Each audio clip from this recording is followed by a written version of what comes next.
Selamat hari Selasa teman-teman. Kita bertemu kembali di dalam PA online GKA Immanuel Malang.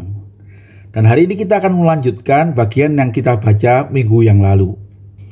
Yaitu kita akan baca dari Matius pasal yang ke-16 ayat 24 sampai 26. Begini firman Tuhan. Lalu Yesus berkata kepada murid-muridnya, "Setiap orang yang mau mengikut aku, ia harus menyangkal dirinya, memikul salibnya, dan mengikut aku. Karena barang siapa mau menyelamatkan nyawanya, ia akan kehilangan nyawanya. Tetapi barang siapa kehilangan nyawanya karena aku, ia akan memperolehnya. Apa gunanya seorang memperoleh seluruh dunia, tetapi kehilangan nyawanya? Dan apakah yang dapat diberikannya sebagai ganti nyawanya?" Berbahagia kita sekalian yang baca firman Tuhan, merenungkan dalam hati, dan melakukannya dalam hidup kita. Mari kita berdoa sebelum kita membahas firman Tuhan ini. Tuhan Yesus, terima kasih kami boleh bertemu kembali untuk belajar firman-Mu. Tuntunlah kami untuk mengerti kebenarannya, dan buatlah kami memperoleh petunjuk-Mu bagaimana kami mesti hidup di dalam mengikut Engkau ya Tuhan. Dan kiranya di dalam mengikut Engkau lah kami akan mempunyai hidup yang berarti. Tuntunlah kami di jalan yang benar oleh firman-Mu. Tuntunlah kami dengan kuasa Roh Kudus. Demi Yesus Juru Selamat kami yang hidup, kami berdoa dan mohon pimpinan Tuhan. Amin. Nah saudara-saudara, minggu lalu kita sudah membahas tentang ayat yang ke-24. Tuhan Yesus berkata, "Siapa yang mengikut aku, ia harus menyangkal dirinya, memikul salibnya, dan mengikut aku." Nah, hari ini kita akan bahas ayat 25 dan 26. Karena barang siapa mau menyelamatkan nyawanya, ia akan kehilangan nyawanya. Tetapi barang siapa kehilangan nyawanya karena aku, ia akan memperolehnya. Ini sekali lagi menegaskan saudara-saudara, bahwa ketika Tuhan Yesus mengatakan kau harus memikul salib, mengikut aku, itu menunjukkan kesediaan untuk menyerahkan seluruh hidup, membayar seluruh harganya ketika orang mengikut Tuhan. Ya. Tetapi yang indah saudara-saudara, pada bagian ini kita mendapati sebuah pernyataan yang indah. Barang siapa yang menyelamatkan nyawanya, ia akan kehilangan nyawanya. Tapi barang siapa menyerahkan nyawanya atau kehilangan nyawanya karena aku, dia akan memperolehnya. Saudara-saudara sekalian, ini menarik. William Barclay itu mengatakan bagian ini itu Tuhan Yesus berbicara tentang apa itu hidup yang berarti. Ya, orang itu bisa ada, tapi ada orang bisa hidup, begitu ya. Kalau ada itu artinya ya saya ada di sini, saya bernapas, ada orang namanya Tikyo, gitu kan? Tinggal di mana? Saya ada di dunia ini. Tetapi kalau saya hidup, itu artinya saya mempunyai hidup yang berarti. Ada sukacita, ada damai sejahtera, gitu ya. Ada sesuatu yang saya kerjakan, saya punya kehidupan. Nah, William Barclay mengatakan Tuhan Yesus ini berbicara tentang bagaimana mempunyai hidup yang berarti. Yaitu hidup yang diserahkan kepada Tuhan Yesus. Nah, saudara-saudara, bagaimana kebenarannya? Nah, saudara perhatikan ya. Di ayat 25 dikatakan, karena barang siapa mau menyelamatkan nyawanya, ia akan kehilangan nyawanya. Kenapa orang mau menyelamatkan nyawanya, saudara? Kenapa orang tidak mau menderita? Ya karena orang itu takut, gitu ya. Dia sayang hidupnya. Dia merasa, kenapa saya mesti menyerahkan hidup saya kepada Tuhan Yesus? Nyawa itu sama dengan hidup, saudara-saudara. Kenapa saya mesti menyerahkan hidup saya pada Tuhan Yesus? Saya mau memilikinya sendiri. Saya mau menjaganya sendiri. Biasanya bagaimana menjaga hidup ini? Oh, kita cari uang banyak-banyak, begitu kan? Kita cari pekerjaan yang baik, ya. Kita mencari kesenangan-kesenangan, gitu. Tetapi Tuhan Yesus mengatakan orang-orang yang mempertahankan nyawanya seperti itu, memegang hidupnya sendiri, tidak menyangkal dirinya, orang itu akan kehilangan nyawanya. Satu arti yang pasti adalah dia akan masuk neraka, gitu ya. Karena dia tidak mau ikut Tuhan Yesus. Dia mau memegang hidupnya sendiri. Dia mau mengatur dirinya sendiri. Dia menjadi Tuhan atas dirinya sendiri. Dan karena itu dia menolak keselamatan dan dia akan masuk dalam neraka. Maka hidup itu akan sebentar aja, akan sia-sia. Kebahagiaan itu akan sebentar. Tetapi yang kedua, saudara-saudara, bukan cuma nanti dia kehilangan sorga. Bahkan ketika dia masih hidup pun, sesungguhnya orang yang berusaha mengatur hidupnya sendiri, saudara-saudara, sesungguhnya lah dia memegangnya dengan tangan yang sangat rapuh. Saudara-saudara, sebab siapakah manusia? Kita ini penuh kelemahan. Pikiran kita terbatas. Kekuatan kita terbatas. Orang berpikir dengan uang yang banyak, saya bisa menjaga hidup saya dan mengalami sukacita, ada enak. Sekali kena COVID-19, saudara-saudara, itu uang tidak ada artinya semua, bukan? Karena kita punya tangan yang sangat rapuh. Itu dia, ya. Kalau kau mempertahankan nyawamu, memegang sendiri tangan yang rapuh ini, kamu akan kehilangan nyawamu. Kamu akan kehilangan sukacitamu. Tetapi saudara-saudara, kalau dikatakan, tetapi barang siapa kehilangan nyawanya karena aku, maksudnya orang itu menyerahkan hidupnya kepadaku, dia melepaskan kendali atas dirinya dan menyerahkannya kepada Tuhan. Yang pertama, dia pasti dituntun ke sorga. Sebab Tuhan Yesus di sana. Tuhan berkata, di mana aku berada, kamu pun akan berada kalau kamu menjadi muridku. Tapi yang kedua, saudara-saudara, orang itu menyerahkan hidupnya dalam tangan yang kuat. Tangan Tuhan. Tangan Tuhan yang menciptakan langit dan bumi. Tangan Tuhan yang tahu masa depan kita. Tangan Tuhan yang bisa menjaga kita dari segala macam penyakit dan kejahatan. Tetapi bukan cuma itu. Di dalam kekristenan, di dalam Alkitab, bahkan dikatakan bahwa kita menyerahkan kita pada tangan Tuhan yang maha kuat itu, tapi yang juga mengasihi kita. Saudara-saudara sekalian, Tuhan Yesus itu bukan cuma bisa meredakan badai. Tuhan Yesus itu bukan cuma bisa mengusir setan. Tuhan Yesus itu bukan cuma bisa menyembuhkan orang dan membangkitkan orang mati. Tidak cuma itu. Tetapi Tuhan Yesus itu adalah Tuhan yang dalam kemahakuasaannya itu, karena kasih-Nya kepada kita, Dia turun mati di Golgota untuk menebus kita dari dosa. Kasih-Nya besar atas kita. Saudara-saudara sekalian, kepada siapa kita menyerahkan hidup kita? Kepada tangan manusia yang rapuh, kepada uang, atau kepada setan, atau kita menyerahkannya kepada Tuhan? Dan Tuhan adalah Tuhan yang mengasihi kita. Paulus itu berkata, saudara-saudara, kalau Bapa itu tidak menyayangkan anaknya sendiri supaya dia mati untuk kita, apalagi yang tidak diberikannya untuk kita. Di kayu salib itu seakan-akan Tuhan lebih sayang kepada kita daripada anaknya. Sehingga untuk kasih-Nya kepada engkau dan saya, Tuhan menyerahkan anaknya.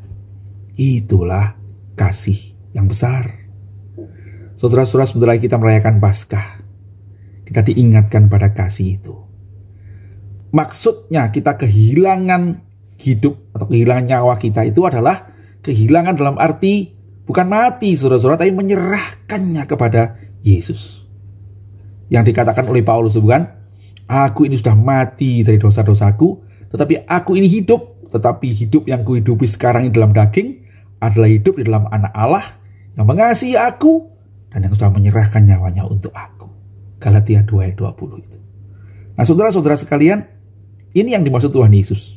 Ya, Tuhan akan memberikan kita hidup yang berarti kemudian. Hidup yang menyerupai Dia. Hidup yang menjadi berkat. Hidupmu akan menjadi kebaikan bagi samamu. Hidupmu akan bawa sukacita bagi dirimu sendiri. Dan hidupmu akan memuliakan Tuhan. Dan hidup itulah yang akan nanti kita peroleh di sorga sebagai milik yang abadi di rumah Tuhan yang kekal itu.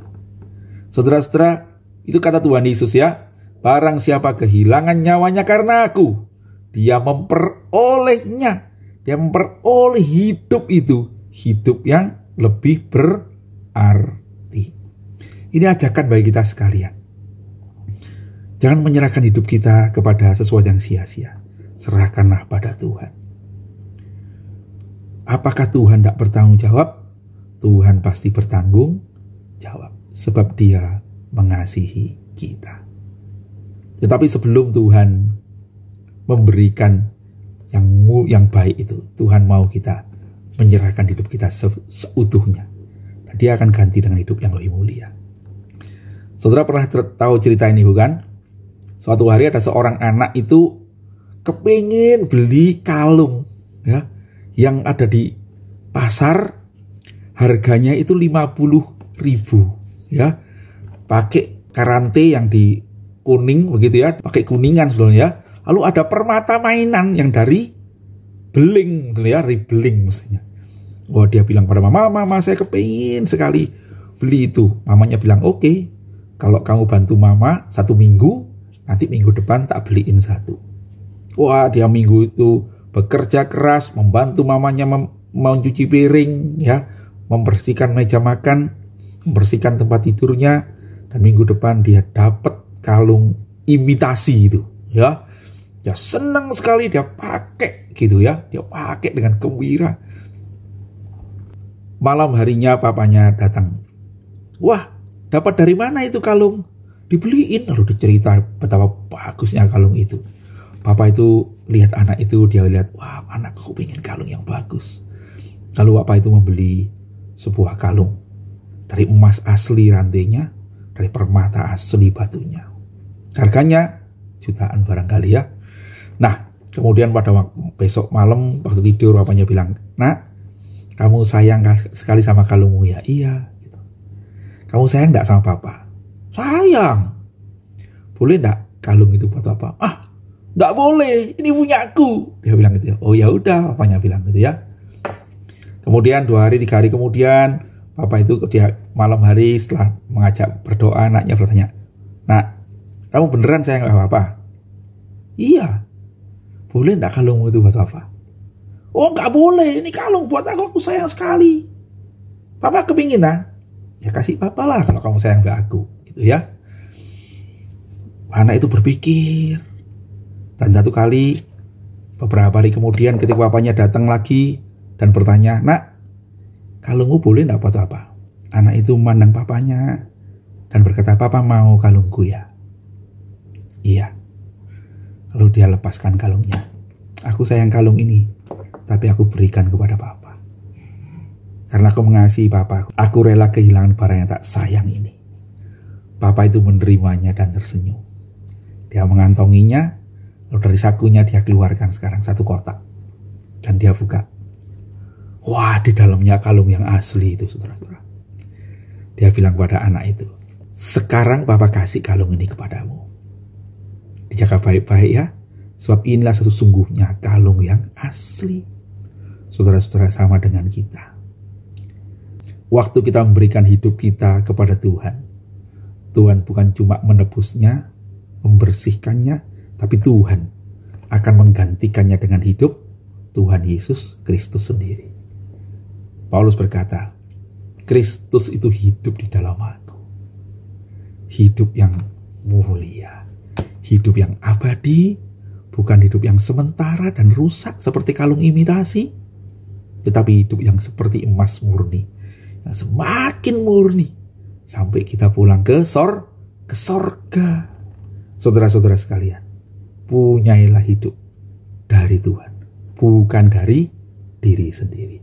Serahkanlah hidupmu pada Tuhan, dan Tuhan akan memberikan kau hidup yang lebih baik, yang sejati, yang kekal, yang abadi, yang mulia. Puji Tuhan, ya. Kemudian Tuhan Yesus berkata begini, ayat 26. Apa gunanya seorang memperoleh seluruh dunia tetapi kehilangan nyawanya? Dan apa yang dapat diberikannya sebagai ganti nyawanya? Saudara-saudara sekalian, Tuhan Yesus berkata, lihatlah, hidupmu itu lebih daripada dunia. Kau dapat seluruh dunia dan kamu kehilangan hidupmu, sesungguhnya kamu rugi. Kira-kira gitu kan? Saudara-saudara, saya ingat ya waktu saya dulu bertobat dalam KKR itu, saya diingatkan, Dari perkataan Tuhan itu ada seorang hamba Tuhan berkata, hati kita ini adalah hati yang membutuhkan Tuhan. Kenapa? Soalnya manusia itu kosong. Ya, kalau seluruh dunia dimasukkan dalam hati manusia, lalu hati manusia dikocok, pokok masih bunyi. Kenapa? Karena seluruh dunia itu tidak bisa mengisi hati manusia. Tetapi kalau Tuhan Yesus masuk yang adalah terang dunia itu, dan terangnya memenuhi hati itu, maka terang itu memenuhi, dan hati itu menjadi penuh dengan terang. Hati yang gelap itu menjadi terang. Saudara-saudara sekalian, sama dengan kita. Kita mengira kita bisa mempunyai sukacita kebahagiaan dengan memasukkan seluruh dunia, memperoleh seluruh dunia itu. Tapi itu tidak bisa. Sebab hidup manusia itu adalah hidup yang jauh lebih berharga daripada seluruh dunia itu. Materi dalam arti ya, uang kita, kedudukan kita, kekayaan kita, itu tidak membuat kita bahagia. Ya, William Barclay mengatakan tentang materi itu, saudara-saudara, ada 3 hal. Yang pertama, kita mesti menyadari tidak ada apapun yang kita bawa mati. Ya, semua materi akan kita tinggal. Jadi, saudara-saudara, itu tidak ada artinya suatu hari. Yang kedua, materi itu tidak akan mampu menolong kita waktu hati kita hancur, waktu kita kecewa, waktu kita kesepian. Tidak bisa. Hati kita itu tidak penuh oleh materi itu. Kita butuh Tuhan. Dan yang ketiga, materi itu bukan cuma sia-sia, tapi kadang-kadang membuat kita tuh menjauhkan diri dari Tuhan dan ujungnya menuju ke neraka. Saudara-saudara, itu tidak bisa menggantikan kata Tuhan Yesus. Apakah yang bisa menggantikan nyawanya itu? Saudara-saudara sekalian, kalau nyawa terhilang, semua materi tidak ada gunanya, bukan? Karena itu, saudara-saudara, marilah kita menyadari kebenaran itu. Ya, kita boleh punya materi, boleh. Ya, kita boleh tidak punya kekayaan, boleh. Tetapi biarlah bukan itu yang menjadi pegangan hidup kita. Ya, tetapi itu juga menjadi alat bagi kita untuk mendapatkan sukacita sorgawi dengan menyerahkan juga pada Tuhan, gitu ya. Boleh tidak kita punya kedudukan? Boleh. Tetapi bukan itu yang jadi pegangan kita untuk beroleh sukacita, tapi kita ikut menyerahkannya pada Tuhan. Dan Tuhan akan berkati hidup kita. Hidup dengan kekayaan kita, hidup dengan kedudukan kita, hidup dengan kepandaian kita. Kalau semuanya itu diserahkan pada Tuhan, maka Tuhan akan menjadikannya sesuatu yang lebih berarti, berharga, menjadi berkat bagi sama, membawa kebaikan bagi orang lain, menceritakan kasih Tuhan kepada sesama, membawa kebaikan Tuhan bagi sesama, dan kita akan membuatnya menjadi sebuah karya yang kelak akan kita peroleh upahnya di dalam kekekalan. Saya berharap saudara-saudara, firman Tuhan ini membuat kita menyadari betapa pentingnya meletakkan Tuhan di dalam pusat hati kita itu. Mempunyai Dia. Serahkanlah hidupmu. Serahkanlah cita-citamu. Serahkanlah kepandaianmu. Serahkanlah hartamu. Serahkanlah kedudukanmu kepada Tuhan. Dan Dia akan menjadikannya berarti. Tuhan akan menjadikannya membawa sesuatu yang bernilai kekal. Kiranya Tuhan menopang kita, kiranya Tuhan menuntun kita di jalan yang benar. Amin. Mari kita berdoa. Terima kasih Tuhan, kami boleh belajar firman-Mu. Biar Engkau sendiri akan menuntun kami, supaya kami bukan hanya menjadi orang yang mendengar firman, tapi melakukan firman itu dalam hidup kami. Tuntunlah kami Tuhan, untuk membawa hidup kami kepadamu, menyerahkannya kepadamu, dan biar kami beroleh Tuhan di dalam hidup kami ini, menuntun kami sampai kepada hidup yang kekal. Terpujilah nama Tuhan.